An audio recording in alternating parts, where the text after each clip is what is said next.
দেখতে ঠিক কদম ফুলের মতো, মিষ্টান্নের নামের সঙ্গেও কদম চোখ। আবার এই মিষ্টান্ন তৈরি করা হয় পোস্ত দিয়ে। বাংলার কোথায় এই মিষ্টি পাওয়া যায় জানেন? মালদার বিখ্যাত এই মিষ্টি রসকদম।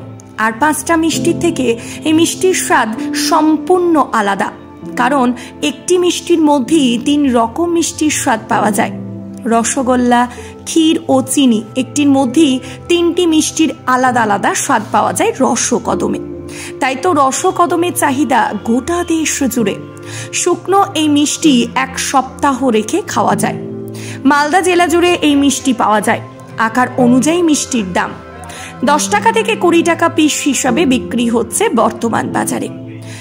রসকদমের জন্য মালদা জেলার খ্যাতি ছড়িয়েছে দেশ থেকে বিদেশে। এই মিষ্টি তৈরির পদ্ধতিও একটু অন্যরকম। প্রথমে ছানার রসগোল্লা তৈরি করা হয়, তবে এই রসগোল্লার আকার অনেক ছোট হয়।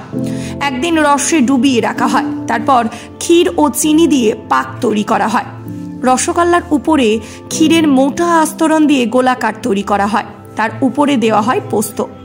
বিশেষ পদ্ধতিতে পোস্তর উপর চিনির আস্তরণ তৈরি করা হয়, সেই পোস্ত দেওয়া হয়। এখন অনেকেই সরাসরি পোস্তর দানা উপর দিয়ে থাকে। এইভাবেই তৈরি হয় রসকদম। পোস্তর দানা উপরে থাকায় দেখতে কদম ফুলের মতো লাগে এই মিষ্টি। পশ্চিমবঙ্গের প্রতিটি জেলায় বিশেষ মিষ্টি পাওয়া যায়।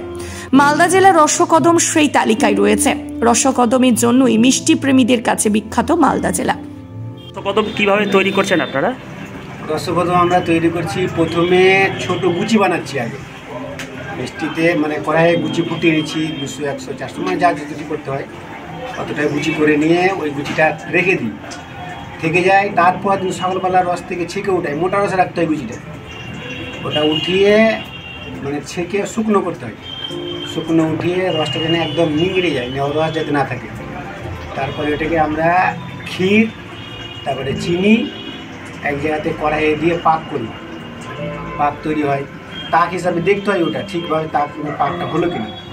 পাক হয়ে যাওয়ার পরে ওটাকে কড়াই নামিয়ে, কড়াইটাকে ঠিক ঠান্ডা মানে মিডিয়াম ঠান্ডা নামিয়ে ওকে তারপরে সে পিড়াতে ঘিস মেরে ওকে নিজের আয়ত্তে নিয়ে আসতে হয়। নিয়ে এসে ওই গুচি ভিতরে ভরে তারপরে এই দানাতে লাগাতে হয়। চিনির দানা, এটা চিনির দানাও এক্সট্রাভাবে তৈরি করতে হয়। ওটা আমাদের দোকানে মানে বাইরে থেকেই আসে, এখানে তৈরি হয় না। দিয়ে ওই গুচিটাকে ভিতরে ভরে ওই চিনির দানা ওর সাথে মিক্সচার করে দিয়ে তারপরে ওইটাকে মানে কমপ্লিট। কী মিষ্টি এটা? এটা রসকদম। এই মিষ্টি অন্য কোথাও পাওয়া যায়? এই মিষ্টিটা কি অন্য কোথাও তৈরি হয় না মালদাতেই? মালদাতেই তৈরি হয়। মালদাতেই তো এটা মিষ্টি মানে রসকদম বিখ্যাত।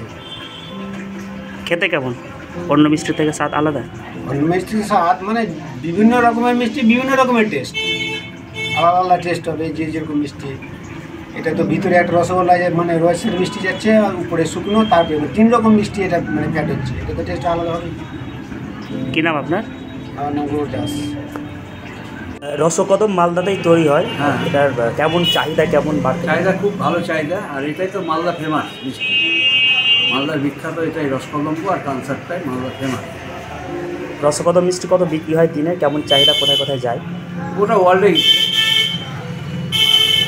কীরকম মানে এই মিষ্টিটার টেস্ট কেমন? ভালো, লংজিভিটি, অনেক দিন থেকে খাওয়া? হ্যাঁ, 10 দিন থাকবে। অন্য মিষ্টি কেন? অন্য মিষ্টি থাকবে না এতদিন, কিন্তু রসকদম্বটা 10 দিন থাকবে। কেন রসকদম্ব নাম কেন? রসকদম্বটা বাংলাদেশ থেকে হয়ে এসছে। রসকদম্ব রাজারা খেতে। তৈরি কীভাবে হয়? ক্ষীর লাগে, ছানা লাগে আর পোস্ত লাগে। উপরে দানা আছে পোস্ত। প্রথমে ছানার রসগোল্লা থাকে একটা ভেতরে, তারপর ক্ষীরের পোড়ক থাকে, তারপর পোস্ত দেওয়া থাকে। পোস্ত আগে থাকতো, পোস্ত চিনি দিয়ে মাখানো থাকতো পোস্তটা। এখন সবাই ওই পাকটা জানে না বলে অনেকে কাঁচা পোস্ত দিয়ে দেয়। পোস্ত ভেজা চিনি লাগাতো। দাম কেমন এখন? এখন 10 টাকা আছে আর 20 টাকা, 2 রকম সাইজ আছে। আপনার দোকান থেকে কোথায় কোথায় গিয়েছে মিষ্টি? ওরা ওয়ার্ল্ডে গেছে। মালদার বাইরেও ব্যাপক? হ্যাঁ, বাইরেও গেছে। কী নাম আপনার? আমার নাম বিশ্বজিৎ সাহা।